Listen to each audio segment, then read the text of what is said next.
Last year డిసెంబర్లో Salaar release అయింది. Box office దగ్గర హిట్ అయింది. అయితే కేజీఎఫ్ 2 రేంజ్లో బ్లాక్ బాస్టర్ కాలేదు. ఏదో మిస్ అయింది. సలార్ సీక్వెల్కు అది కావాలి. అందుకే ప్రశాంత్ నీల్ సీక్వెల్కు సూపర్ స్కెచ్ వేస్తున్నాడు.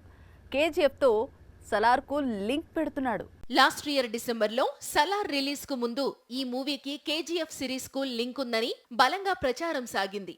నిజంగా ఆ లింక్ ఉండి ఉంటే కనుక సలార్ ఈజీగా 1000 కోట్లు కొల్లగొట్టి ఉండేది.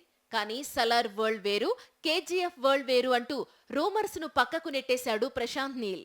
అయితే సలార్ ఎక్స్పెక్టేషన్స్ రీచ్ కావడంలో కాస్త వెనకబడింది. కేజీఎఫ్ 2తో కంపేర్ చేస్తే కలెక్షన్స్ బాగా తగ్గాయి. దాంతో సలార్ సీక్వెల్ కు క్రేజ్ తీసుకురావాలంటే ఏదైనా చెయ్యాలని డిసైడ్ అయ్యాడు ప్రశాంత్. అందుకే సలార్ స్టోరీని కేజీఎఫ్ తో లింక్ చేస్తున్నాడు అనేది టాక్. సలార్ కు స్నేహితుడిగా నటించాడు పృథ్వీరాజ్ సుకుమారన్. శివమన్నార్ పాత్రలో మెప్పించాడు. రీసెంట్ గా సోషల్ మీడియాలో సలార్ సీక్వెల్ పై ఇంట్రెస్టింగ్ కామెంట్స్ చేశాడు. శివమన్నార్ పాత్రకు మరో యూనివర్స్ తో సంబంధం ఉండొచ్చు అంటూ హింట్ ఇచ్చాడు.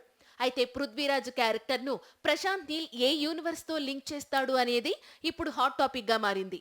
కేజీఎఫ్ 3తో సలార్ కు లింక్ ఉంటుందా, లేక ఎన్టీఆర్ తో నీల్ ప్లాన్ చేస్తోన్న మూవీకి లింక్ ఉంటుందా అనేది కొద్ది రోజులు ఆగితే తెలుస్తుంది.